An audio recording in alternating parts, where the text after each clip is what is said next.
to the easy paleo, gluten, and dairy-free cooking show with me. I'm JJ Flizanes.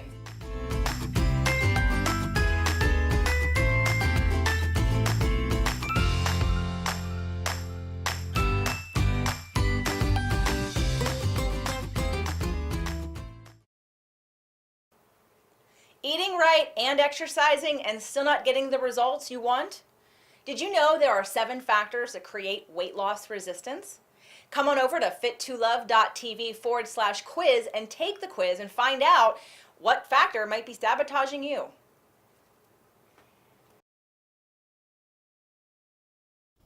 Today's show, easy roasted chicken.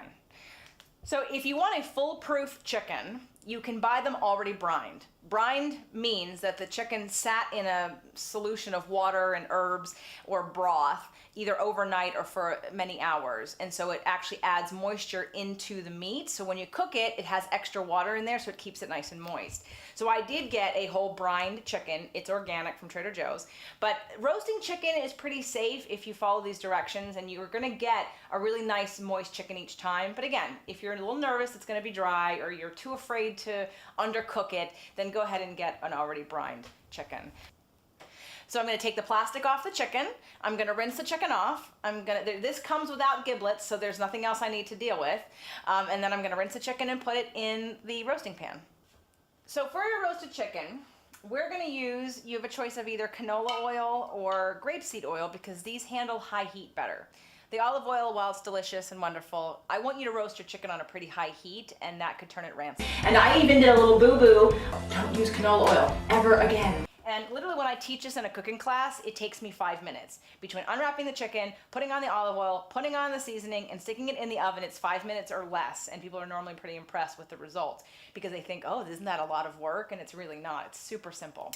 So I'm gonna open up the grapeseed oil. I'm literally just gonna drizzle it right over the chicken.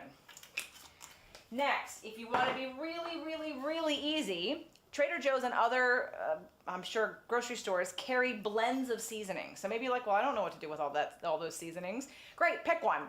So one of my favorites is a 21 seasoning salute from Trader Joe's. It literally has 21 seasonings in it, all kinds of fun stuff that you can just use this. You sprinkle this on the chicken with a little bit of salt and a little bit of pepper, and you're done.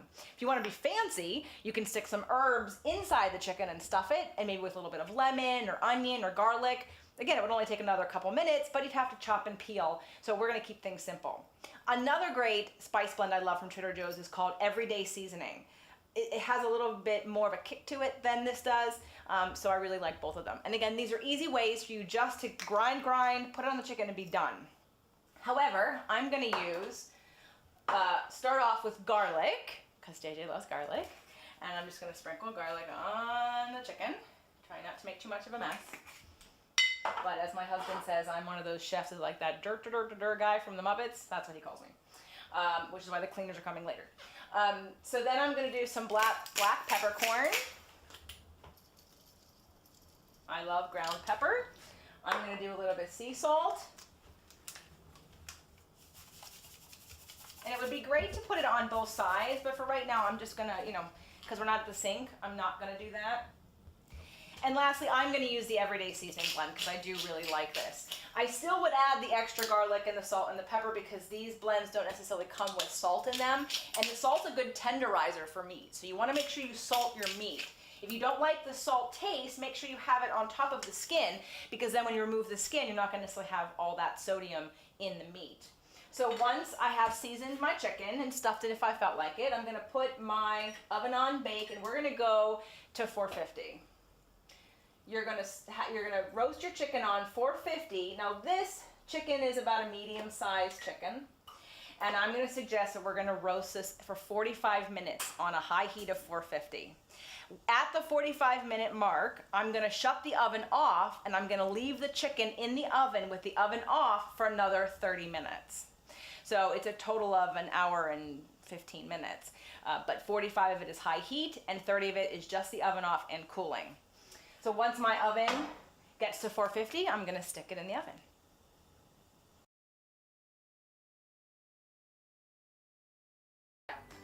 Inspired to play in the kitchen? Want even more recipes right now? Come on over to fit2love.tv and check out our Tasty Tuesdays for even more easy paleo, gluten, and dairy-free cooking.